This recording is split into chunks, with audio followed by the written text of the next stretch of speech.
Hi friends, welcome to the Killa channel. Friends, ఎవరైనా మా ఛానల్ని సబ్స్క్రైబ్ చేసుకోకపోతే సబ్స్క్రైబ్ చేసుకోండి.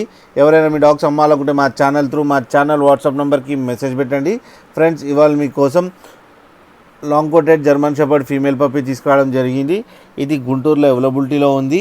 అండ్ దీని ఓనర్ ఏం చెప్పారంటే ఇది 30 days బేబీ అని చెప్పడం జరిగింది. ఇది ఫీమేల్ పప్ అండ్ ఫీమేల్ పప్కి ఏమో 15,000 రూపీస్ డిమాండ్ చేస్తున్నారు. అండ్ రేట్లో స్లైట్గా నెగోషియబుల్ ఉందని చెప్పడం జరిగింది. అండ్ ట్రాన్స్పోర్టేషన్ ఫెసిలిటీ అయితే ఒక 10 kilometers దాకా అయితే ప్రొవైడ్ చేయగలమన్నా అని చెప్పారు. ఫ్రెండ్స్, మీరు చూడొచ్చు బేబీ ఎంత యాక్టివ్గా, ఎంత హెల్తీగా, ఎంత క్యూట్గా ఉందో. అండ్ ఫర్ కోట్ కూడా చాలా బాగుంది. ఫ్రెండ్స్ మీకు ఎవరికైనా నచ్చితే టైటిల్లో కాంటాక్ట్ నెంబర్ ఇస్తాను, కాంటాక్ట్ అవ్వండి, మాట్లాడండి, తీసుకోండి ఫ్రెండ్స్. అలాగే ఒకసారి డీల్ సెట్ అయిన తర్వాత అన్ని డీటెయిల్స్ చెక్ చేసి మనీ వేయాలని కోరుకుంటున్నాం ఫ్రెండ్స్. అలాగే మా ఛానల్ని సబ్స్క్రైబ్ చేయడం మాత్రం మర్చిపోకండి ఫ్రెండ్స్.